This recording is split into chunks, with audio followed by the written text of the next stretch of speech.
Dios los bendiga grandemente. Vamos a abrir nuestras Biblias, vamos a ir a el Salmo capítulo 8, versículos 1 y 2. Salmo capítulo 8, versículos 1 y 2. Para los que tienen la Biblia a la mano, para los que quizás van manejando, conduciendo, vamos a leerlo.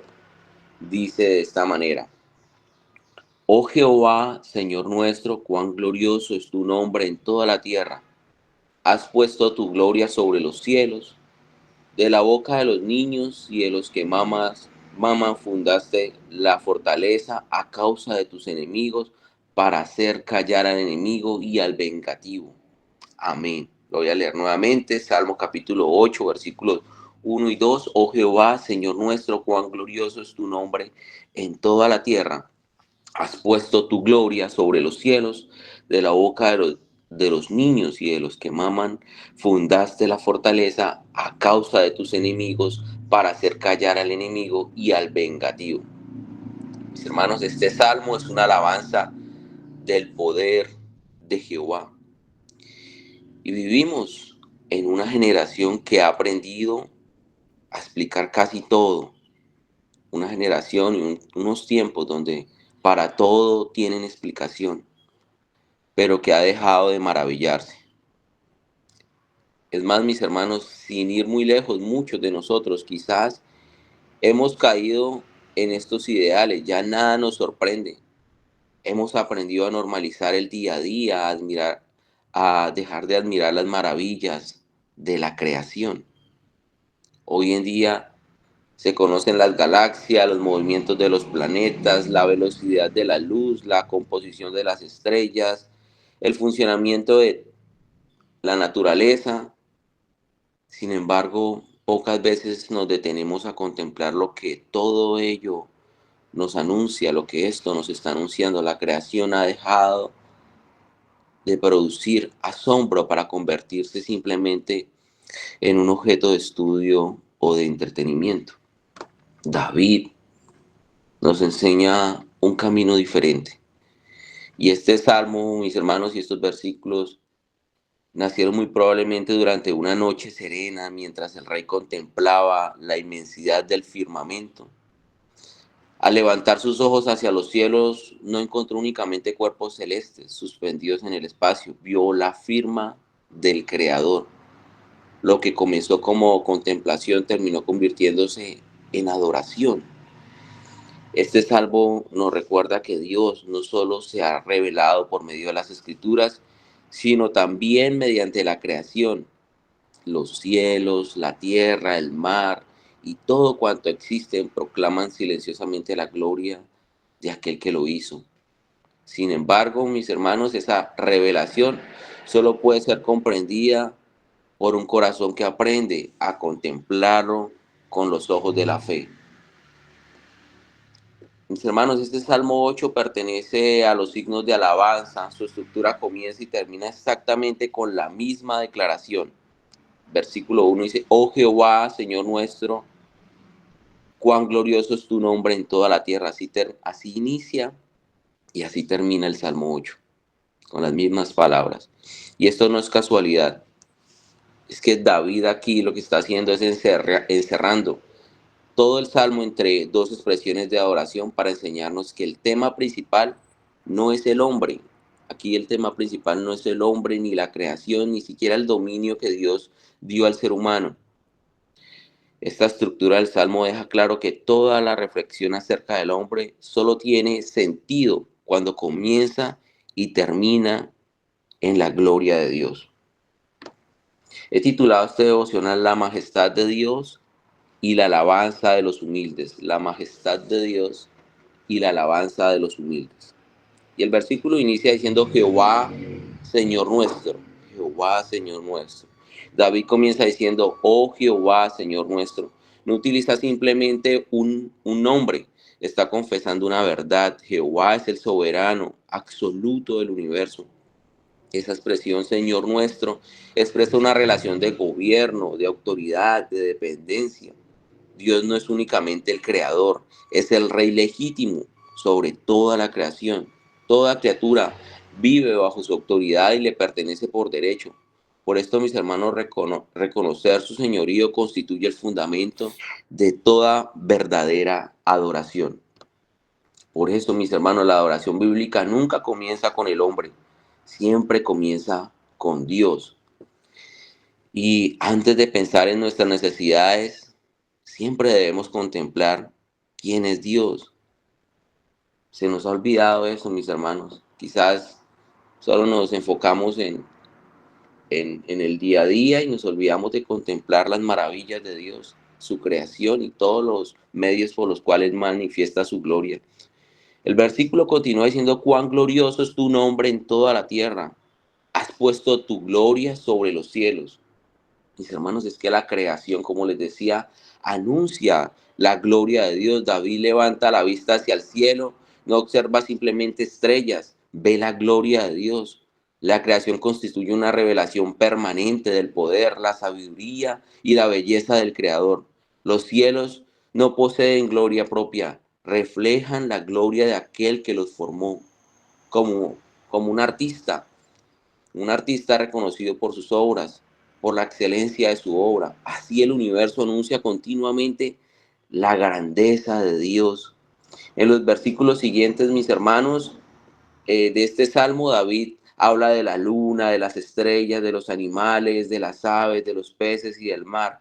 Todo el universo aparece como un inmenso santuario donde cada criatura proclama silenciosamente la gloria del Señor.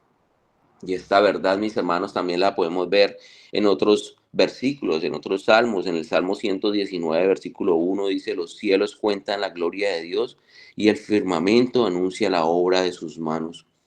Romanos capítulo 1, versículo 20 dice: porque las cosas invisibles de Él, su eterno poder y deidad, hacen claramente visibles desde la creación del mundo, siendo entendidas por medio de las cosas hechas, de modo que no tienen excusa. Todos los hombres tienen evidencia de Dios, y lo que sus sentidos físicos pueden percibir de Él es algo que sus sentidos internos pueden entender hasta cierto punto. Los filisteos vieron y reconocieron el poder de Dios, al igual que los cananeos, los egipcios y todos los demás pueblos que han visto sobre la tierra, que han vivido sobre la tierra. Los rebeldes que construyeron la Torre de Babel vieron y reconocieron la grandeza de Dios, así como los perversos habitantes de Sodoma y Gomorra. Mis hermanos, todos los hombres saben y entienden algo de la realidad y de la verdad de Dios. Todos ellos son responsables de dar una respuesta adecuada a tal revelación, y cualquier respuesta errónea es inexcusable. Mis hermanos, todos conocemos por lo que vemos de que hay un creador.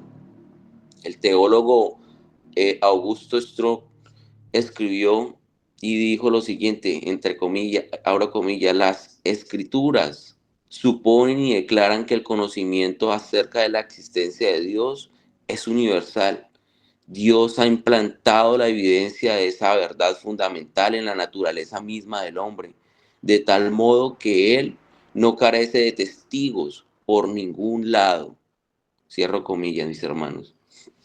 El hombre no regenerado se encuentra sin esperanza y sin Dios en el mundo, no porque no tenga conocimiento de Dios, sino porque se revela naturalmente contra el conocimiento que posee acerca de Dios.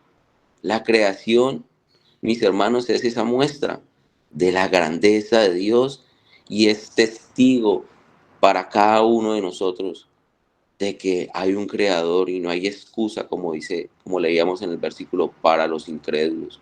La creación nunca pretende llamar la atención sobre sí misma, siempre señala al creador, siempre señala a Dios como su creador. El versículo 2 de este versículo dice: de la boca de los niños y de los que maman fundaste la fortaleza a causa de tus enemigos, para hacer callar al enemigo y al vengativo. Mis hermanos, y es que ese poder de Dios se ve manifestado en la humildad, en la debilidad. Este versículo es un contraste sorprendente porque se contempla la grandeza del universo, pero David habla de los niños en medio de esa grandeza. No menciona reyes, no habla de ejércitos, no describe guerreros, habla de bebés. Dice, de la boca de los niños y de los que maman fundaste la fortaleza. Desde la perspectiva humana esto resulta absurdo. Para el mundo es ilógico. ¿Cómo puede Dios establecer su fortaleza mediante quienes representan esa expresión de debilidad? Y precisamente, mis hermanos, porque Dios desea demostrar que su poder no depende de la capacidad humana. El texto expresa una idea extraordinaria.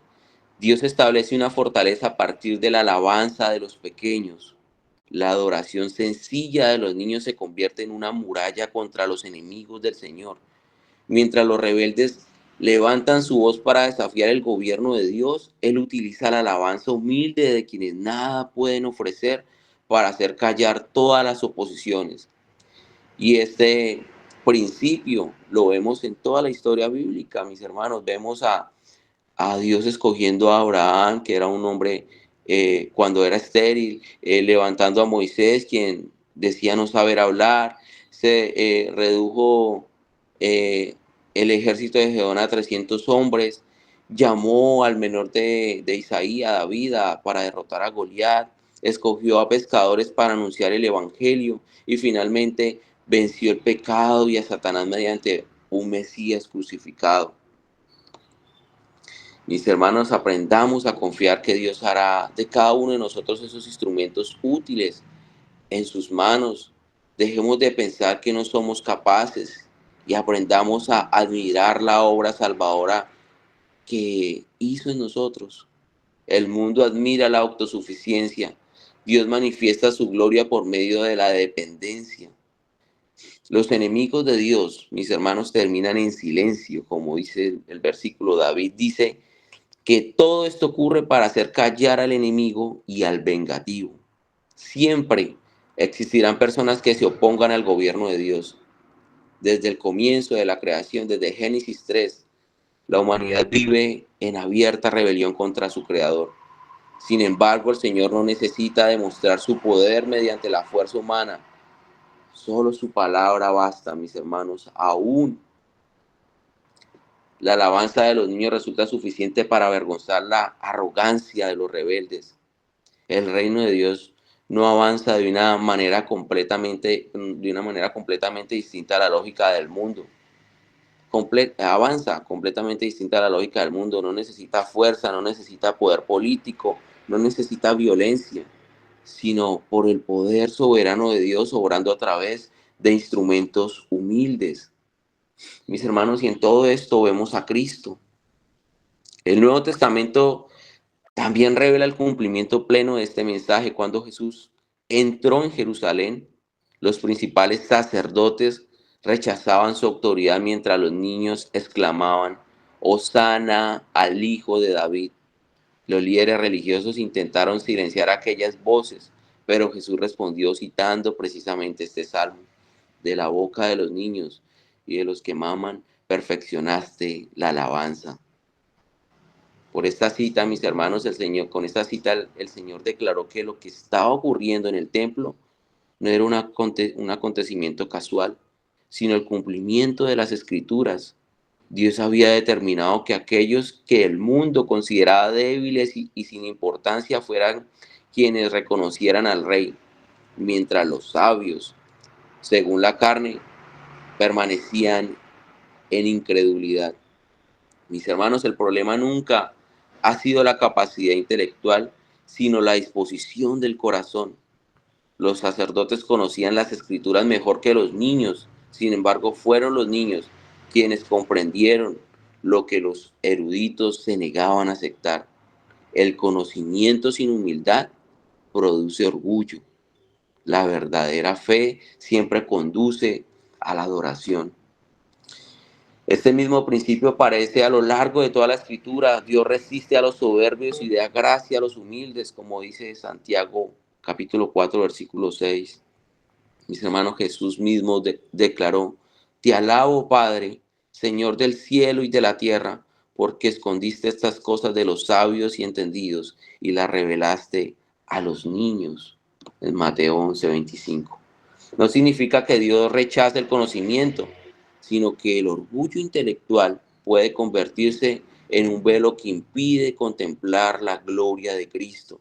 Los niños, mis hermanos, representan la dependencia, la sencillez y la confianza, precisamente las actitudes que caracterizan a quienes reciben el reino de Dios. Mientras los sabios rechazaban al Mesías, los sabios entre comillas, sus fariseos, los pequeños, mis hermanos, reconocían al verdadero rey. Jesús mostró que la alabanza humilde constituye la respuesta correcta frente a la revelación de Dios. Pero Cristo también, mis hermanos, encarna el principio central del Salmo. Él mismo vino al mundo en humildad, nació en un pesebre, vivió como siervo y murió en una cruz. Lo que parecía débil fue la mayor demostración del poder de Dios mediante la cruz. Cristo venció definitivamente al pecado, a la muerte y a Satanás. Así la gloria del Padre resplandeció precisamente donde el mundo solo veía humillación. Mis hermanos, ya para terminar, algunas aplicaciones que nos enseña este salmo.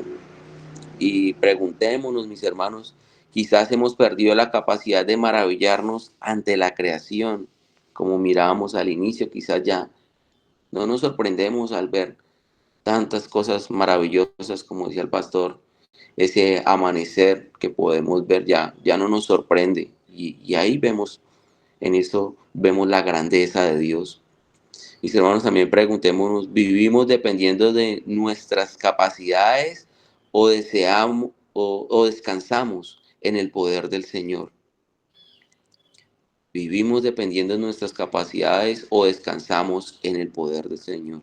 David, mis hermanos, está diciendo en este salmo, el Espíritu Santo por medio de David nos está hablando y nos está llamando a recuperar la mirada y a adorar a Cristo por medio de todo lo que podemos ver en su creación.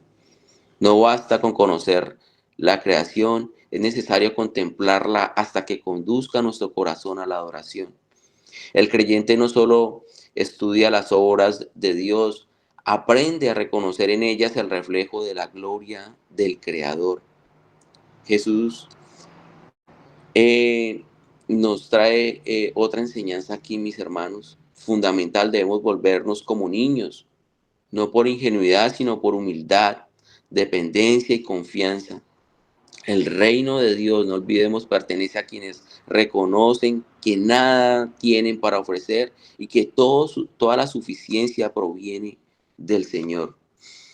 Mis hermanos, una corta conclusión de esto. En ocasiones, mis hermanos, podemos parecernos más a los sacerdotes, a los fariseos, que a los niños. Conocemos doctrina, asistimos a la iglesia y hablamos de Dios, pero el orgullo puede impedirnos maravillarnos de Cristo. El conocimiento bíblico nunca debe reemplazar la adoración. La verdadera teología siempre nos llevará a postrarnos delante del Señor. El mismo Jesús que fue recibido con una hosana por labios sencillos sigue buscando hoy, mis hermanos, corazones que le reconozcan como Rey. El desafío del salmista no consiste únicamente en contemplar la gloria de Dios en la creación, sino en responder a esa revelación con una adoración sincera, humilde y obediente. La misma adoración que los niños ofrecieron en el templo mientras los sabios permanecían ciegos. Que seamos esos adoradores y no que nos llenemos de conocimiento y seamos ciegos frente a todo lo que podemos ver en cuanto a lo que Dios ha creado y a la humildad que puede ser manifiesta por medio de nosotros, mis hermanos. Esta verdad, mis hermanos, de estos versículos alcanzan esa máxima expresión, como les decía, en Jesucristo. El Rey de Gloria vino en humildad, fue rechazado por los poderosos y reconocido por los sencillos en la cruz. Aquello que el mundo interpretó como derrota se convirtió en la victoria definitiva sobre el pecado y la muerte. Por eso el llamado del Salmo sigue vigente para nosotros. Levantar la mirada, recuperar la capacidad de asombro, vivir con humildad de un niño y hacer de toda nuestra vida una continua proclamación de la verdad. Como dice este salmo, mis hermanos, como inicia y como termina, oh Jehová, Señor nuestro, cuán glorioso es tu nombre en toda la tierra. Amén, mis hermanos. Este ha sido el devocional del día de hoy.